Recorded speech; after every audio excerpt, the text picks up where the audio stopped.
উপলক্ষে 2024 সালের 5 অগাস্ট ক্ষমতা ছেড়ে ভারতে পাড়ি জমান বাংলাদেশের তৎকালীন প্রধানমন্ত্রী শেখ হাসিনা।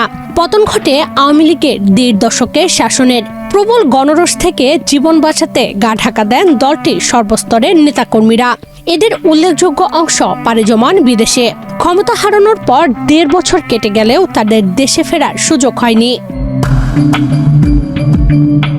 আওয়ামী লীগের পলাতক নেতাকর্মীরা বিশ্বের বিভিন্ন দেশে অবস্থান করলেও তাদের বড় একটি অংশ এখনো ভারতে রয়েছেন। বিশেষ করে পশ্চিমবঙ্গে আওয়ামী লীগের বিপুল সংখ্যক নেতাকর্মীর অবস্থান বলে ধারণা পাওয়া যায়। ভাষা, দেশের সঙ্গে যোগাযোগ, তুলনামূলক কম জীবনযাত্রার ব্যয় সহ নানা কারণে পার্শ্ববর্তী রাজ্যটিতে থাকায় শ্রেয় মনে করেন তারা। কলকাতা ছাড়াও পশ্চিমবঙ্গের বিভিন্ন শহর এমনকি গ্রামাঞ্চলেও নামে বেনামে বসবাস করেন আওয়ামী লীগের নেতাকর্মীরা। স্যান্ডেলিনা সো, রূপচর্চায় আভিজাত্য। নানামুখী শঙ্কার কারণে দেশ ছেড়ে 1.5 বছর কাটিয়ে দিলেও এবার হয়তো নতুন সমস্যায় পড়তে যাচ্ছেন পশ্চিমবঙ্গে আশ্রয় নেওয়া আওয়ামী লীগ নেতাকর্মীরা। ভারতের এই রাজ্যের বিধানসভা নির্বাচনের ফলাফল তাদের জন্য বয়ে এনেছে নতুন শঙ্কা। গত 23 ও 29 এপ্রিল 2 দফায় অনুষ্ঠিত হয় পশ্চিমবঙ্গ বিধানসভার 294 আসনের নির্বাচন। 4 মে রোববার ভোট গণনার যে ফলাফল এসেছে তাতে ওপার বাংলার ক্ষমতার মসনদ উল্টে গেছে। তৃণমূল কংগ্রেসের 15 বছরের শাসনের অবসান ঘটিয়ে এই রাজ্যে সরকার গঠন করতে যাচ্ছে ভারতীয় জনতা পার্টি বিজেপি। আর তাতেই আওয়ামী লীগের নেতাকর্মীদের জন্য বয়ে এনেছে শঙ্কা। কারণ পশ্চিমবঙ্গে বিজেপির রাজনীতির অন্যতম প্রধান অস্ত্র মুসলমান ও বাংলাদেশি বিরোধিতা। বরাবরের মতো এবারের বিধানসভা নির্বাচনের প্রচারণায়ও বিজেপির প্রধান কৌশল ছিল হিন্দু মুসলিম বিভাজন। আর পশ্চিমবঙ্গের মুসলমানদের বাংলাদেশি হিসেবে চিহ্নিত করতে তাদের চেষ্টার শেষ নেই।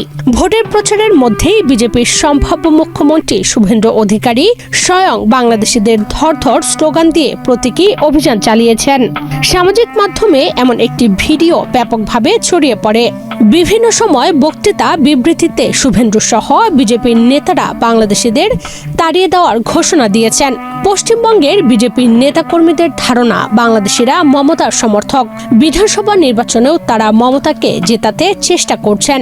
ফলে ভোটে জেতার পর এবার হয়তো জোরে সোরেই বাংলাদেশিদের তাড়ানোর সেই ঘোষণা বাস্তবায়নে নামবেন তারা।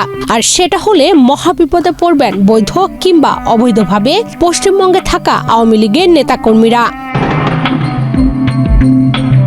এমনিতে নরেন্দ্র মোদী সরকার শেখ হাসিনাকে নিরাপদ আশ্রয়ে রেখে আওয়ামী লীগের প্রতি ইতিবাচক মনোভাব দেখালেও পশ্চিমবঙ্গে দলটির রাজনৈতিক কৌশল আলাদা। সেখানে মুসলমান ও বাংলাদেশ বিরোধী সেন্টিমেন্ট যত উস্কে দেওয়া যায় ততই লাভবান হবে গেরুয়ারা। বিধানসভায় ভূমিধস বিজয়ের পর তাদের সেই মনোভাব বদলে যাবে, এটা ভাববার কোনো কারণ নেই। সামনে লোকসভা নির্বাচন এবং রাজ্যের ক্ষমতাকে দীর্ঘমেয়াদে পাকাপোক্ত করতে বাংলাদেশি খেদাও আওয়াজ আরো জোরদার করতে পারে তারা। সেক্ষেত্রে আওয়ামী লীগের নেতাকর্মীদের বিরুদ্ধে ধরপাকড় অভিযান জোরদার করে নিজেদের কঠোর অবস্থান জানান দিতে পারে বিজেপি সরকার।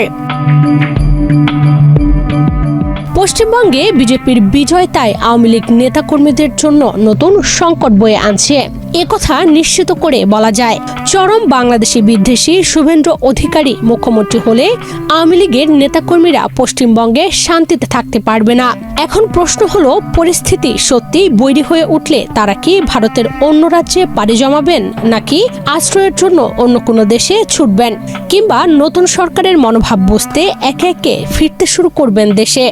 এসব প্রশ্নের উত্তর পেতে অপেক্ষা করতে হবে পশ্চিমবঙ্গে নতুন সরকারের দায়িত্ব গ্রহণ এবং তাদের